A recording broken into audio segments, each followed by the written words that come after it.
Live. So this is an experiment, probably an experiment for you as well. But if we haven't met before, I'm Don. Nice to meet you. Glad to have you here. Hope you got your coffee. And we're just going to experiment and see how things go with this whole Substack Live thing.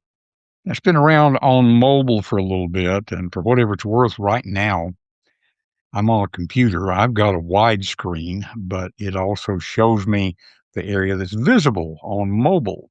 So I guess you can watch it either way. So what we're doing here, this is not a podcast, casual conversation.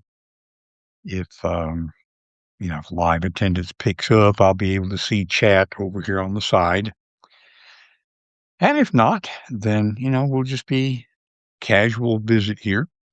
Part of what I was thinking about with this, uh, first of all, I'll give credit where credit is due. When I sent out about starting this, little notice that I put out gave proper credit to a writer by the name of Danica Favorite. In my other life, I am heavily involved in writing, specifically books and that sort of thing. And Danica is one of the people who really has an influence in current book publishing stuff, technical term, I guess. And she's been experimenting with Substack, and I just happened to stumble across last Sunday. She had tea time with Danica. I can't even remember for sure what she's calling it, but I stumbled in. It wasn't while she was live, it was after the recording went up, honestly. And one of the things I like about these is that we are on live right now as I'm saying this, and I can decide if I want to let the recording be available later on, which I'll probably do, but you don't have to do it. Anyhow, give proper credit to Danica. And, coffee's always been a big thing for me. So I thought, coffee with Don, we'll just kind of see how that goes. Now, I've got at least two presences, if that's a word, on Substack. Most of my activity there, honestly, is tied to what I do as a writer and an author. But I pastor a United Methodist church in Knoxville, Tennessee. Like a lot of churches of that age, we used to have 175 people.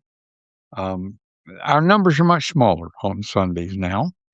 And for whatever reason, we've gotten to where we're just not meeting midweek anymore. You don't have Bible study, don't have choir practice. And I thought, we've got several folks who are making use of our Substack every Sunday. I post an audio recording of our sermon. And we've got several folks that we see actually on Sundays in the sanctuary, but there's twice as many people who are listening online as are in attendance with us physically. And, the church is not about the walls. We're seeking to build community. And I thought, well, this could be a way to help people, especially some of our older members who aren't able to get out and attend church. Just a place for conversation. So we're not going to be doing a Bible study here on Wednesday night.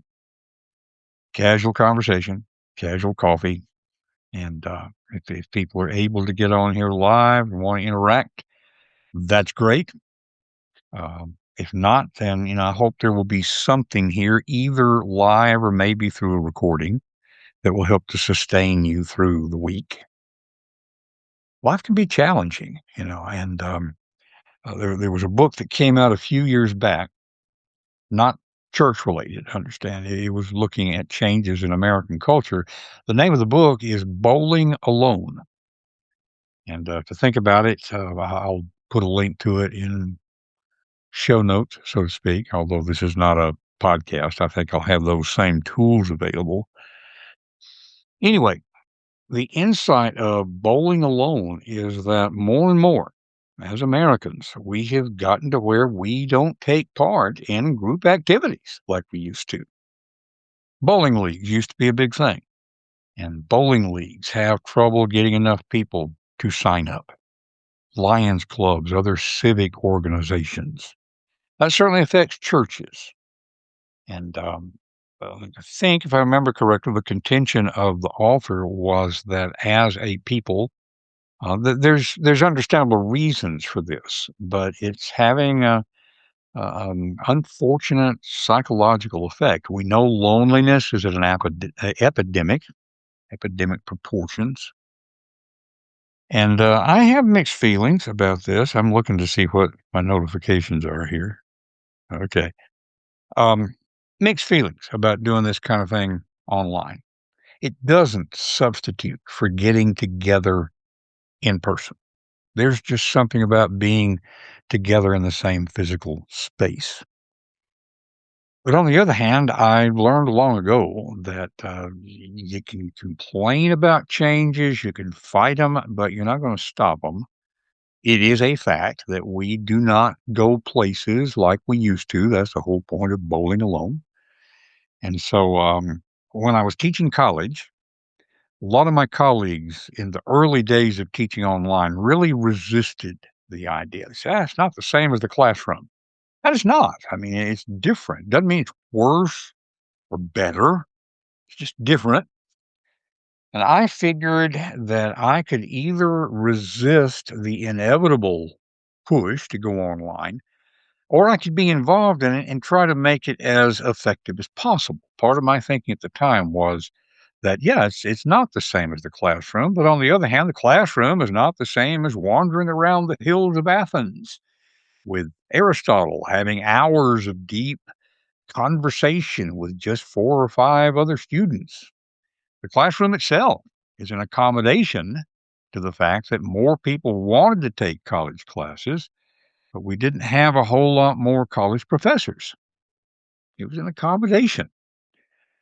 Online is an accommodation. And I didn't even want to get into the argument about better or worse, different, sure. Can you make it as effective?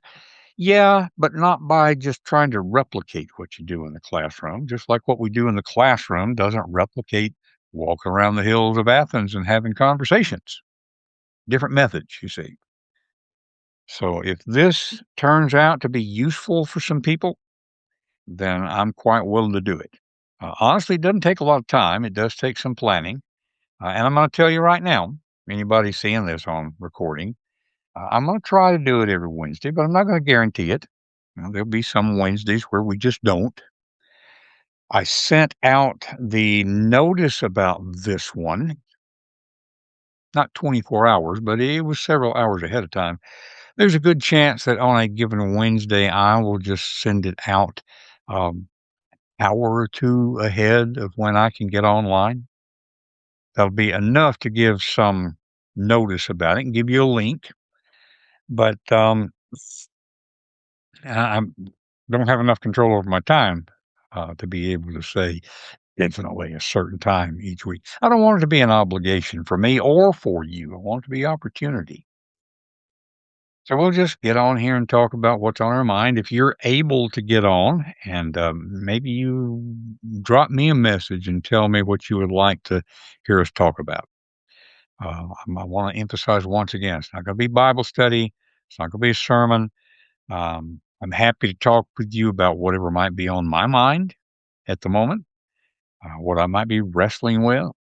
Not to tell you that I'm right or how you should think or what you should think, but maybe to be a little transparent about some of the challenges that I'm having. Not because it's focused on me egotistically, but one of the things I've learned as a writer and as a speaker is that when you share the stuff that is most unique, personal to you, you are most likely to touch something that is universal in human experience. For instance, your grieving is going to be unique to you when you have lost someone. And yet the experience of grief is pretty universal. I don't know anybody who hasn't dealt with it in some form. So again, the idea of this midweek Wednesday coffee with Don is to set up something that will be supportive for you in whatever your situation might be. Experiment, and one of the things about experiments is if you get a negative result, so to speak, that is data too. That's useful to know. This turns out not to be useful, we can let it go. But if it does turn out to be useful, then we'll see how it develops. One of the things Danica said in starting her tea time with Danica is that she didn't really know what it's going to turn into. I don't know what this will turn into either, but we'll see. So if you're here on the recording, I'm not quite sure. I'm getting to know the interface here. If I can believe what this thing is telling me, there's really not anybody on here with me right now, or there may be one person. I suspect that one is probably me. Okay, and so most folks, if you see this, you're going to see it in a recording. But let me know in comments or reach out through a message or something. Does this seem like a good use of your time? Um, I see. I see that Missy has joined us. I don't know whether you can see the chat or not. Missy, I know you can hear me, so thank you for being here. And maybe you're the one. I guess I see a one up there at the top. That's got to be you. Great. Okay. So, folks watching it on recording, just let me know if this is useful. Um, Missy, I can see your chat there, and so if there's anything that comes up, y'all let me know. We'll try it for a few weeks and just see how it goes. I mentioned Sundays. I'm going to be doing a coffee with Don on Sundays, but it'll be on a different Substack address because that one's going to be more oriented towards the writing stuff. So this midweek thing is this is for church stuff, but it's not necessarily churchy. Okay. And Missy says I can see my chat only. And just out of curiosity, let's see, there's a little heart thing here. Okay, yeah, I can send a heart there. And I'll bet I can put, can you see this? And that she will be able to see it in chat. What I'm not sure about, and maybe we'll find out through the recording, is whether other people who would be on here at the same time can see that. In any case, we're off to the experiment. And I think I'm going to go ahead and wrap it up this week. But appreciate you being here. Thanks for sharing a few quiet minutes with me. Take care of yourself, and I will see you again next time. Thanks for joining with Coffee with Don. Okay, now I got to find the button for ending. I bet it's that one. Yeah.